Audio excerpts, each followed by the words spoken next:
Laker fans, welcome to the Coach's Corner Show. I'm Paul Jones, director of the Touchdown Club, here with always Coach Gegenheimer, the head coach of the football team. And this is our last show for 2012, kind of the wrap-up of the 2012 season.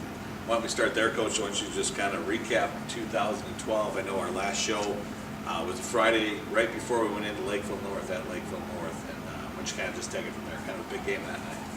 Yeah, midway through the season when we met Lakeville North the first time and played a great high school football game against them with the 5 turnovers, and being able to beat them 10-6 was a real special thing for the football program. We haven't beat Lakeville North before at the varsity level, so that was a great thing for us, and that really gave us a lot of momentum, through the second half of the season. And we played some really good football down the stretch, and the kids just responded, and every challenge was a big one, but they did well all the way through playoffs, and a great special experience to be able to play in the Dome again. Right.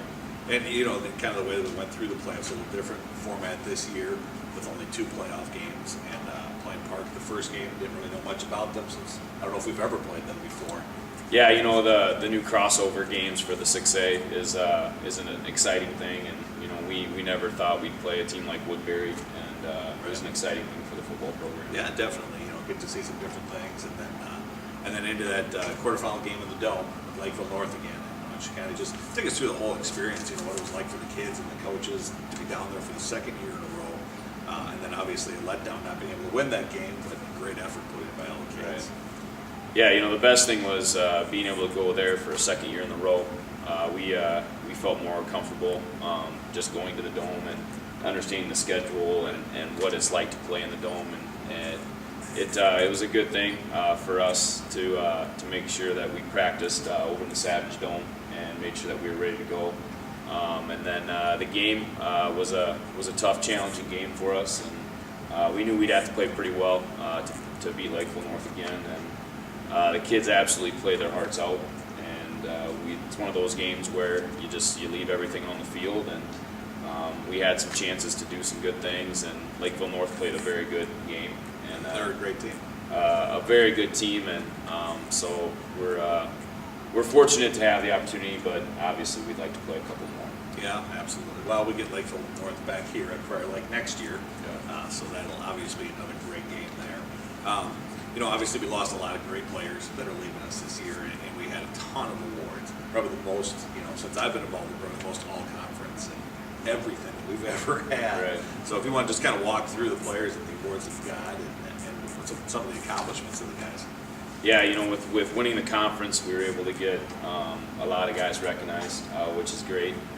We have all our all-conference guys, which was Parker Anderson, Elijah Patrick, Jack Johnson, Ryan Lantern, Blake Weber, Nick Hart, and Eric Tusa.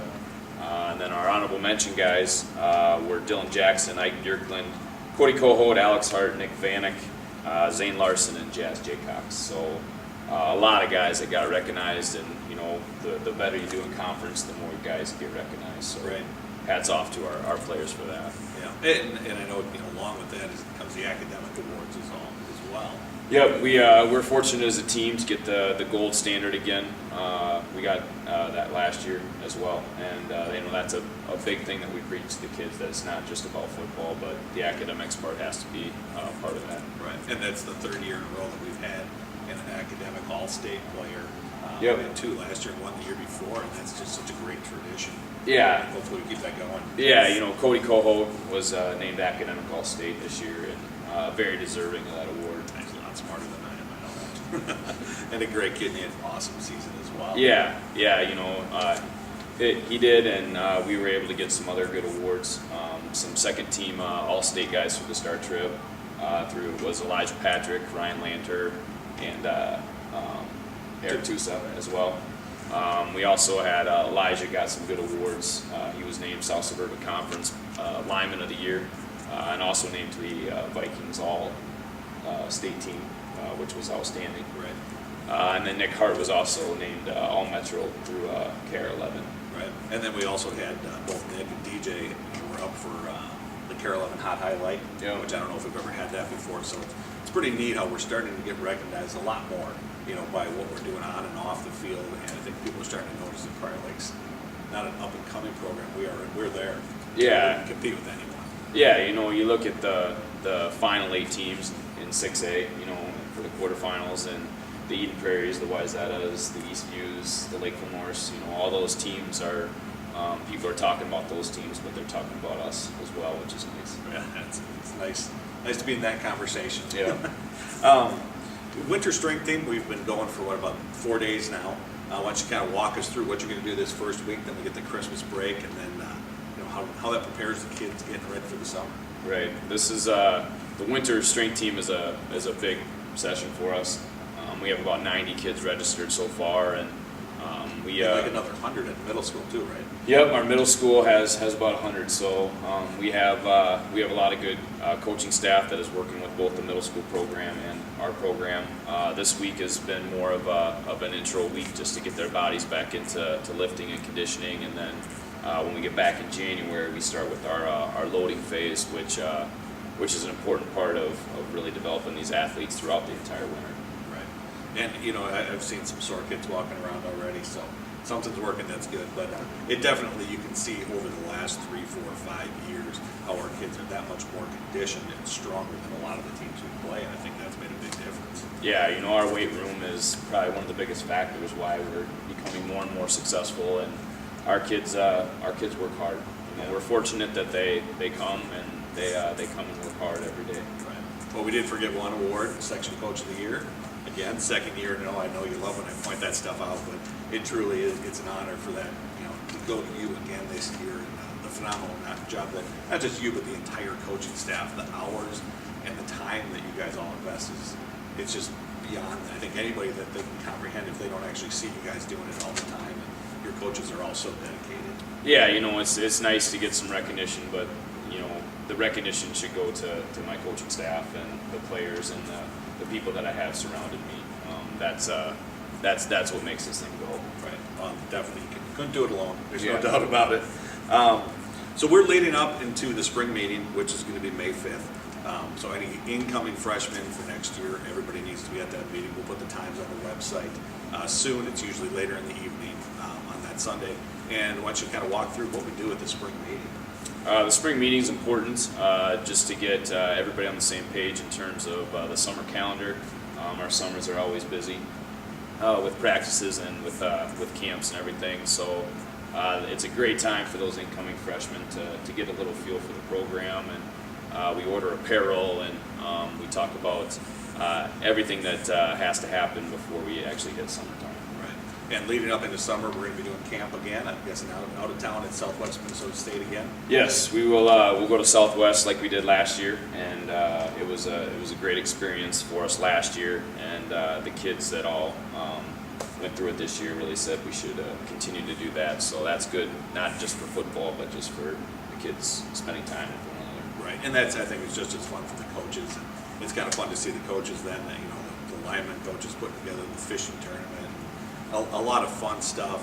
Coach Wabi took the linemen to Stout, and for the first time ever, won the championship there, won the bone, the lineman bone. So a lot of great things happening on both sides of the ball, and not only just with the players, but just with the camaraderie with the coaches and each other.